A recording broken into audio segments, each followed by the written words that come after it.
Hello, my friends. It's Wendi Jensen here. I am deciding to do this recording today because we have had an epic thing that's kind of escalating and rippling throughout the church to people who are in the church and people who are out of the church and to anybody who's affiliated with the church. And today is April 5th. It's one day after the November 5th, 2015, what they call the exclusion policy that excluded the LGBT community from participating in important ordinances and calling same-sex marriage and apostasy. And I'm certain that many of you are familiar with this policy, and what today represents is a year or 3.5 years later, they have now rescinded this policy, and there's emotions flying everywhere, and everybody is kind of having something to say about this because it really hits our feelings. And there are so many more people aware of what's happened and the impact that it's made in the past 3.5 years that were even aware of it happening in November of 2015 when it happened. And so I wanted to be a voice at this time and to be able to offer a lot of the teaching and training that I do in my coaching of helping people transition to be able to help you at this time. And hopefully it will be a source for you to be able to get a grip with your emotions so that you'll be able to really make impact and make a difference at this epic time and this epic shift. To me, I see it as a beautiful time. It's an emotional time. To others, it can be a very painful time. So I'm not dismissing the pain that's going on here at all because the emotion is flying everywhere. My hope is to help you see a system and a model to be able to help lift this emotion out so we can come from a place of intuitive guidance and direction about how we can participate in making an impact. If, in fact, that's even our calling or even our fight. If it is, then let's fight with acuity and clarity. If it isn't, let's step away and start moving on with our life. So what I teach in my coaching has to do with a model that I call, I'm going to go ahead and change the screen here. The model that I call the model to unpack all problems. Hold on here. Let me get myself over here in the corner. So here we go. The model to unpack every problem. And we'll just call the problem that we're having right now is the emotional upset that's happening because this policy has been retracted. Now, it's interesting that when the policy was implemented, it was devastating. And I don't think that people realized the violence, the spiritual violence and the inner violence that was going to go on with many families that this affected. And so at the very inception when it happened that we discovered that it had been put in the handbook, our hope was that it would be taken back and retracted. And now that it is, now we have even more emotions going up. It's because it's unearthing a lot of emotional things that were put to rest deep inside of us that were not healed and brought up to the surface and managed properly. So I'm going to teach you this in a really fast way. I teach this in a more clear way, in a more concise way, and comprehensive way in my coaching, but I wanted to go through it real quick with you. I'm going to pretend like you already know what I'm talking about, and I think you're going to get it. So the first thing is our thoughts create our feelings or our emotions, same things. Our feelings and our emotions are energy in motion. So our thoughts create a focus and our emotions put energy into that focus that we're thinking on. And then our emotions and our feelings create actions. And those actions also include reactions and non-actions. And then it simply goes to those actions and create results. So our thoughts create our feelings, create our actions, create our results. And here's the thing. When we understand this model to a T, again, we can unpack any problem that we're having in our life. And I don't expect you to get this the first time that we go through it, but I promise you, the more you learn it, the more it is going to create tremendous peace, and you will become the creator of your life instead of the victim in your life. Instead of life happening to you, you are going to create your life once you understand this model. So let's start with our thoughts. Right now, you have 60,000 thoughts going on in your mind a day. And those are 60,000 opportunities for you to create results. It just depends on whether or not those thoughts are going supervised and that you're aware of them and they're being intentionally created. So our thoughts are definitely affected by our environment. And right now, something in your environment has triggered your thoughts. And that is this policy change. It's either come to you through your Facebook feed or some other social media feed, or you've read it in the news, or you heard it from a friend. Regardless, it has shown up in your environment. And because there already was some emotional charge to that policy change and what's going on in the church, it has started to cause some obsession with your thoughts because there's emotion entangled to it. And that emotion is from some past trauma, some past unresolved trauma. And it could be when you had a faith crisis, it feels like your faith crisis is happening all over again. And so you're feeling a lot of the same emotions as if you were having faith crisis all over. And the other thing that happens when we're in this environment where now our thoughts are being generated by past trauma is that we join in a collective emotional drama. And so that means so many of us who had so much trauma at this time of the policy are now grouping together and generating this hurricane of emotions, of unprocessed and unresolved emotions, justifiably so. And so it's starting to be an environment that's feeding your thoughts, and you might find yourself obsessing over what's going on because of the trauma triggers that it has erupted in you. So remember, those thoughts are going to generate feelings. Feelings are or emotions, energy in motion. So I encourage you to check in and see, how are you feeling right now? Just start spouting it off. How do you feel right now? Maybe you feel unheard. Maybe you feel angry or misled. Maybe you're feeling confused. Maybe you're feeling protective of those whose families this is really affected and those whose lives have been hurt.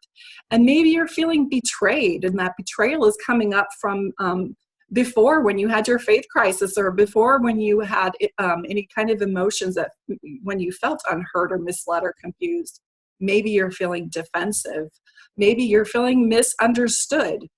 All of these feelings, again, create energy, and that energy is being directed into some actions that you're going to take. So those feelings are going to create the actions. Remember, an action fits also in that category. You're going to have non-action or reaction. So sometimes we just react to what's happening, and we react spontaneously according to just how we're feeling at the time. Sometimes we just go into non-action. For me, I just want to sit down and start reading all of the posts. I want to see, I don't know if you can see that, but I want to see what everybody's opinion is. And so I start just, the rest of my day is shot. It's all I can think about. And I start investing in everybody's comments and opinions about it.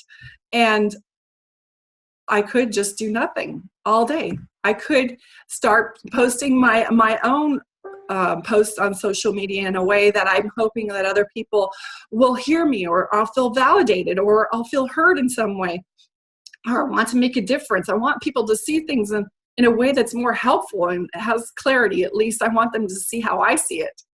Also, I might start overreading or over-medicating or self-soothing in some way, because these emotions are going crazy. They're going completely unsupervised, and you're just an emotional hot mess. You could be telling people off. You could be exercising your fight or flight. It's all triggered. All this emotion is going just crazy. You could be self-medicating with alcohol, with drugs, with sex, with whatever it is you use to self-soothe those emotions. You could be reading every post, every blog, every video. I already kind of mentioned that. So these are some of the actions you're taking, the non-actions or the reactions you're having, and they're being generated again by your feelings, by your emotions, because you got energy and motion going in the direction of your thoughts, and you're acting on those emotions. And what happens with the results is you're going to be getting in arguments. You're going to be getting nothing done. You're going to feel depressed, exhausted. You might be looping in the cycle because you're seeking vindication. You're seeking validation. And with every blog you read about somebody who agrees with your side and your opinion, you have a hit of validation. And that validation feels similar to love. It's kind of feels like it's relief. At least somebody understands me. Unfortunately, a lot of us former Mormons or former members of the church, we're talking to an echo chamber. We don't realize that the membership, as much as we wish they were reading our information, they're being trained to step away, and they really don't want to know, especially if they felt bad that they agreed with this policy and now it's been rescinded, and now they feel, I mean, if nothing else, we should have compassion for them right now. They're confused. Confusion is a good thing because it causes us to rethink things. And that's more of why I think this is the perfect, beautiful storm that we're in right now. And so, but when we're seeking that validation, we continue with the podcasts and the videos and the blogs and the social media that keeps feeding that, feeding us a cycle of validation, but that only keeps us looping.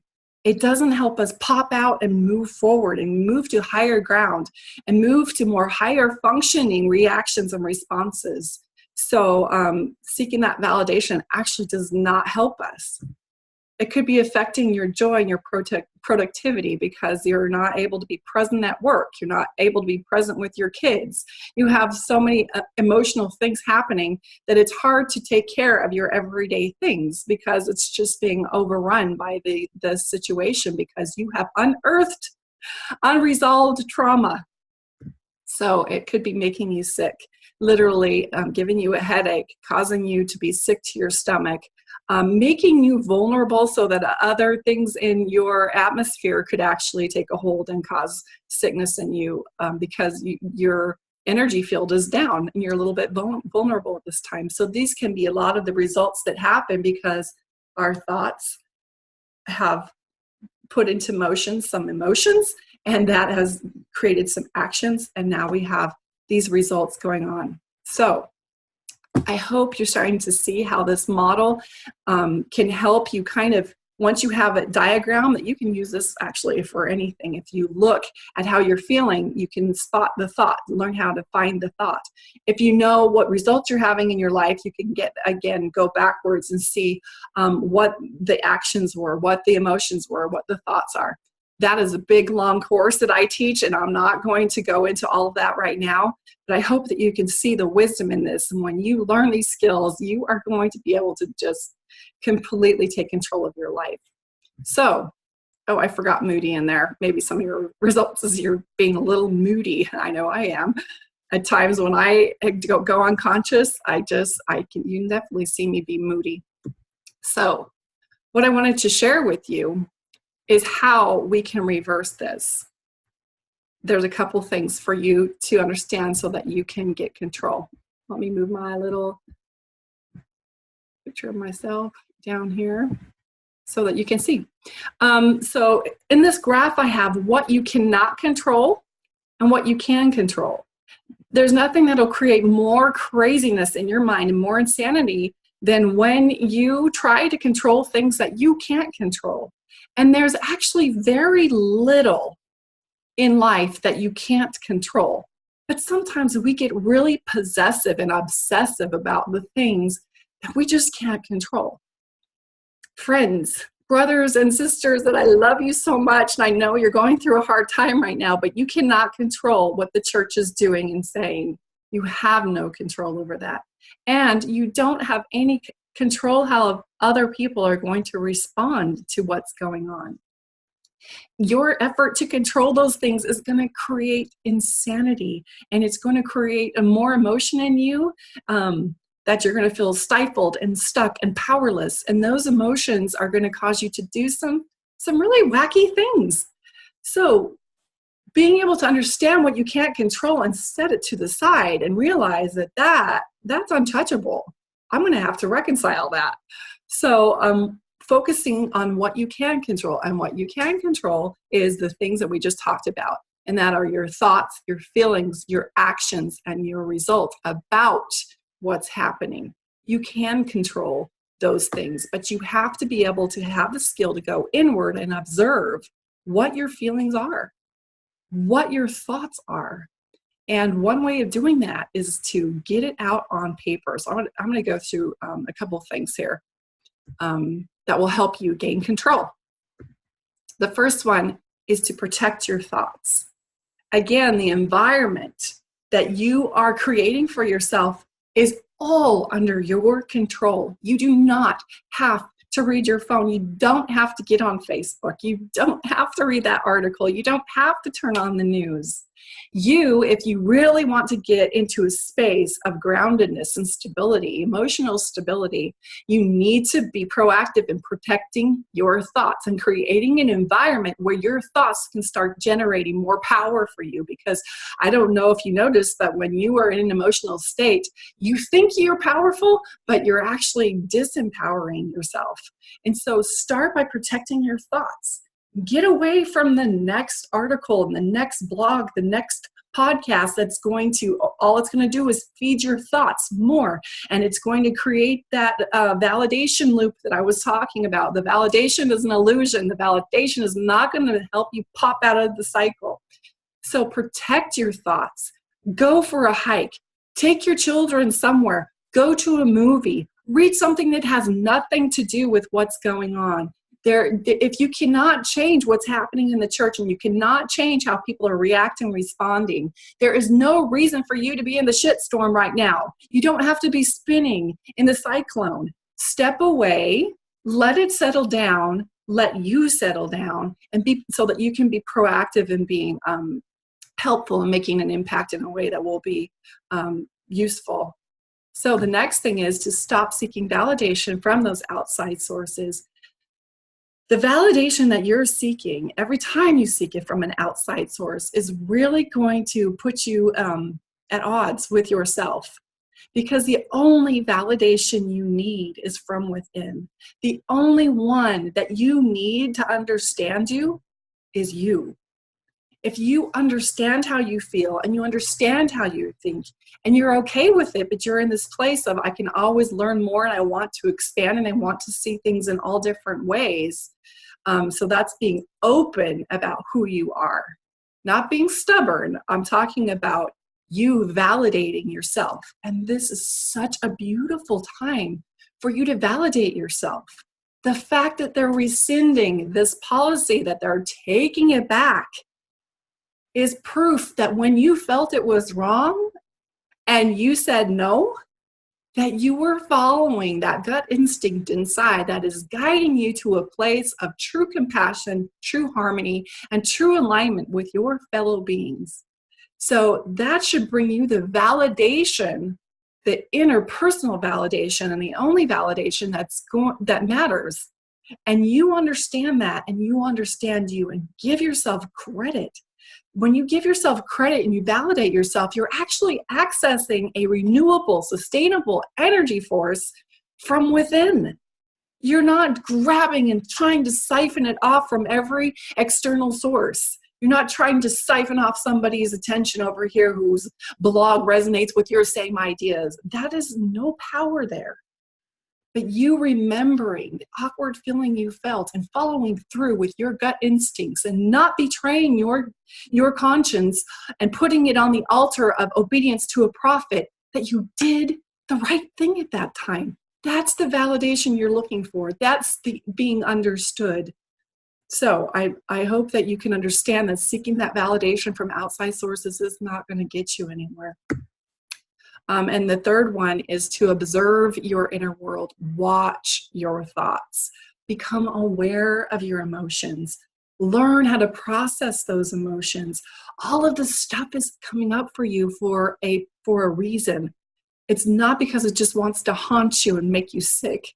It's because it's wanting to be addressed and healed. It wants to be neutralized in your body so it's not seething down there deep in the insides, in the caves and cavities of your soul, that it's still needing to be addressed. So learning to observe your inner world is going to be one way for you to gain control. Another thing to gain control here and to become the observer of your thoughts is what I call self-inquiry, or I call it in my coaching practice elegant inquiry, because it's very dynamic, it's very complex. It's opening you up to understand how you think. We want everybody to understand us so badly. But the thing that we don't realize is that we don't understand ourselves. We haven't taken the time to understand ourselves. And when we start becoming the observer of our mind and our own thoughts, we start to understand why we think the things that we do. And we start to fall in love with our own mind. And we don't need so many people to understand us. And we are able to express ourselves better because we're not coming from a place of desperation and a place of emotional anxiety and desperation is the thought that comes up for me. So how can we practice self-inquiry? I have 5 questions you can ask yourself. I'm going to go through these really quickly. Take a screenshot on your phone once I have all 5 of them down, and then take it to your journal or your scratch paper or whatever, because when you write it down after you ask yourself a question and you write it down, you're pulling it out of your inner system to investigate it, to heal it, to come to resolution with it. So it's no longer creating turmoil and anxiety inside of you. It's like a silent killer. It's an energy drainer. When you've healed it, it's almost like you have access to a new pocket of energy resource for you, because it's not being drained and pulled down by that hidden emotion anymore. So this practice of elegant inquiry is, again, where you're pulling it out of your system for investigation. So here are the 5 questions that I have just for this situation anyway. What am I feeling? Now, what's so beautiful about this and what's so elegant about it is I can't tell you how you're feeling. Nobody can tell you how you're feeling. You must gain the skill to answer that question, because you're the only one that knows how you feel right now. And write down the feeling words. What am I feeling? Pull them out. Allow yourself to feel them. Because what happens is we have not been taught how to manage our feelings and our emotions, so we let them control us. Now you're pulling it out so that you can gain control over them. What are you feeling right now? Write it down. The second one is, why do I feel that way? When you ask the question, why do I feel like that? You are dipping into the thought that generated the feeling. If you can get a hold of that thought that generated the feeling, then you have the power to change that thought, to manipulate that thought, to become to resolution with that thought so that it will generate a different emotion, different action, and a different result. Do you see how you can gain control over your whole life? So why do I feel that way? What is the thought that's generating this feeling of betrayal? What is this thought that's generating this feeling of bitterness? What is that? Only you will know. So you are becoming the sovereign authority in your own life, because you're learning to look within and you're learning how to access your inner world. That's playing, it's going on unsupervised all the time. But now when you get a hold of it, it's almost like you're snapping those little kindergartners back into place and saying, wait, I'm the teacher, I'm in charge, and we're going to do it this way from now on. So number 3 is, what do I feel should have happened? There's nothing that will make us go insane more than us arguing with what is. And the way that we know it should have happened that way, even though we think it shouldn't have happened that way, is that it did. When we argue with what is, we're creating a disturbance within our peace. When we become to resolution with what is, then we can become peaceful. It doesn't mean we agree with it. It means there are lessons there that as we observe it, that we can become agents for change in a higher direction, for a better outcome. But until we come to this agreement that this is how it is, and it shouldn't be any other way, but there is a way that, if it were implemented, may be more peaceful. Only people with these skills to come from a place of intuition can actually be beneficial to finding those solutions. So, what do I feel should have happened? Write it down. Number 4 is, what is a better way to see things? And I kind of already touched that. I'm going to go over some of the ways to see things in a different way. But the way that I see this is that there is something epic that needed to happen in a church that was practicing spiritual abuse. It happens with Sam Young when he was trying to expose that these worthiness interviews are not in our highest and good, and that they're psychologically damaging, and that they're very dangerous for our children and for us in general. And so these things come to the forefront and they cause a disruption. And sometimes the only way for us to learn that we're being stubborn is to follow a poor path.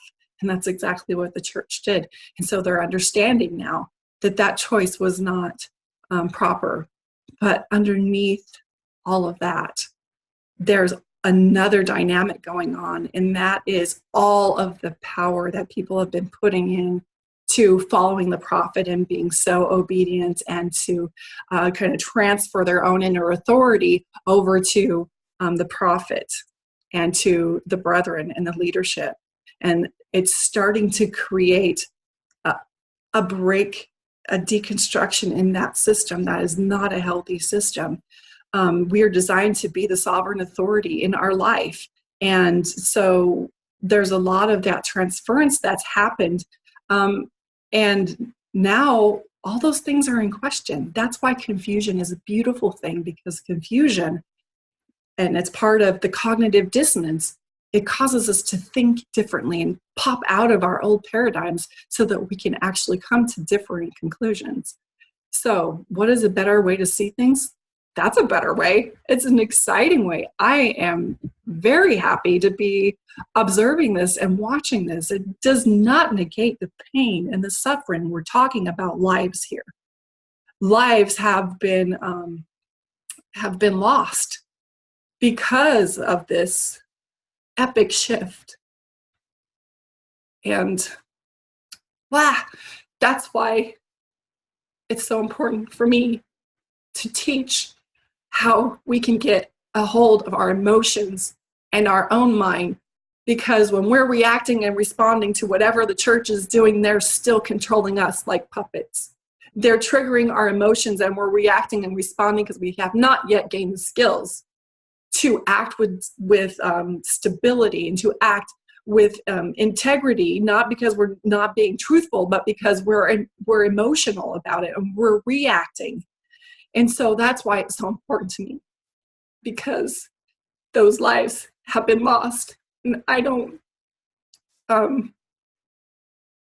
there's nothing that triggers me more than spiritual abuse.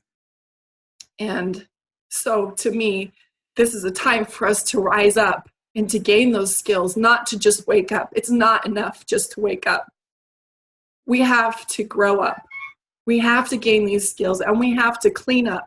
We have to clean up our mind and clean up the way that we have been reacting or responding, and we have to show up and become a voice of reason and a voice of compassion, so that we can be a voice of change, and so that those lives matter.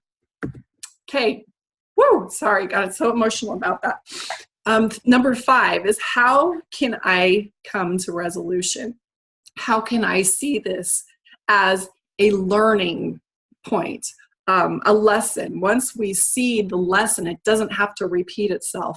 So the more of us that can see this lesson, that can see the beauty of what's going on and what's transpiring in the whole grand scheme of things, the more we can come into a place of excitement, the more we can come to a place of, how can I help? Instead of, you hurt me, and this makes me mad, and this is what's wrong. we come to a place, when we have resolution, we come to a place of, what can I do to help? So that's, hopefully I'm creating a bigger picture for you here. Okay, I'm going to stop sharing now and just go over a couple more things with you. And that is what we have to learn in this whole scenario, in the whole grand picture. And that is the importance of ownership and apology. Do we have any idea the impact taking ownership for the pain that this policy caused and apologizing for it would do? So look in your own life. Is there anything in your life that this epic event is trying to reveal to you? What is it that you need to own? What is it that you need to apologize for? I'm not telling you to look for little things that you probably don't really need to apologize for. I'm inviting you to say, and only you will know, is there something in your life that you need to take ownership for? Because it's being reflected in the experience that you're having with the church right now. The next thing is, we're learning collectively what it feels like to be gaslighted, to be dismissed, for our emotions and our feelings and our thoughts to be minimalized. It does not feel good. So this is an opportunity for you to go inward and say, is there some relationship or something happening in my life where I'm dismissing somebody's feelings, where I'm dismissing and minimalizing the pain another person is experiencing because I don't see it the way that they see it? How can I grow up and clean up that part of me so that I can become a higher functioning individual? So what else we're being shown here is an opportunity to forgive ourselves. Sometimes we're so upset because when we were under that trance, when we were under that theology and that doctrine, we didn't know any better. And it's likely that we have believed hurtful things and that we've behaved in a hurtful way. And so this is a grand, epic opportunity for you to do a whole turnaround and go inward and forgive yourself for the poor behavior. You did not know any better. You didn't know how to act any better. And to truly forgive yourself and forgive the behavior that you had when you were under that theology, when you were under the trance and the hypnotic illusion of the Mormon fantasy of life and the cosmology that you were delivered as went in your first life. And so when you are able to forgive yourself for those behaviors and for believing in a way that was destructive and hurtful, and really go back to any time that even comes to the surface of your mind and forgive yourself, you are going to have the power to forgive the church for the injustice that it's having right now. Remember, your inability to forgive right now is not power or causal for them to change. It's not going to cause them to change. Your unwillingness to forgive is not going to cause them to change. Your willingness to forgive what the church has done is going to empower you to speak in a way with compassion. It's going to ignite solutions in you that are not accessible until you apply that power and that prescription of forgiveness. Forgiveness never re-empowers the abuser.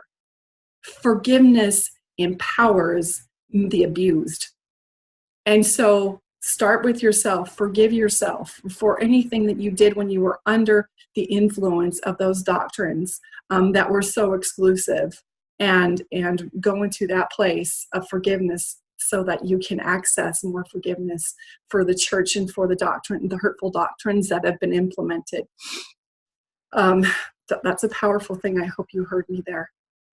The next thing is the importance of, I talk about waking up and growing up and cleaning up and showing up. And this is an epic time for us to learn how to stand up for truth, even at the risk of triggering and offending loved ones. But There's no use in triggering and offending them when we're coming from a place of emotional anxiety and unrest.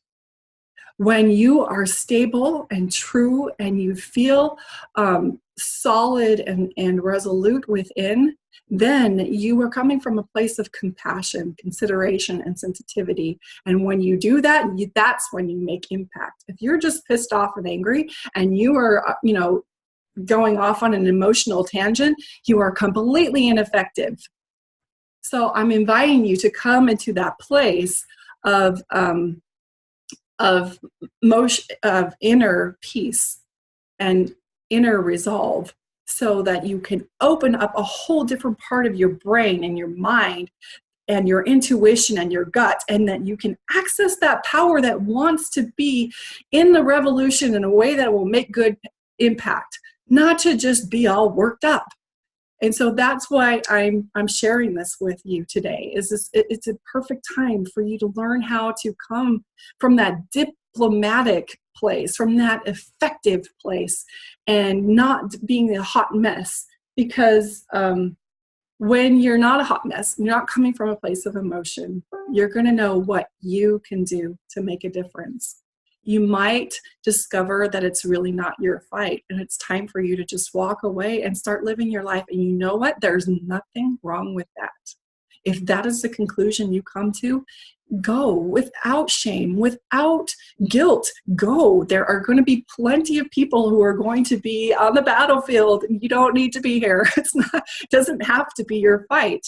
But if it is your fight, you're going to have more wisdom poured into you and be more effective, because you're not coming from a place of emotionality and anger and frustration and betrayal and all of those places that hurt you and wounded you, in a place in your home of religion where you felt like you needed to be safe and that you should have been safe. I hope this has helped you. I love you all of you. I'm glad to be raised in this church. I'm glad for every experience that I've had. I am glad to be out. I'm glad to be working with people who are trying to make a difference still within. And I'm grateful for those people who are moving on. That is my goal, to be help us to be able to thrive and to go where it is we feel internally that we're called to go, and to become the greatest version of ourselves. I hope this has helped you. And during this epic time, I hope that you make the best of it, because this is a beautiful time to be a part of this revolution. Take care. Bye.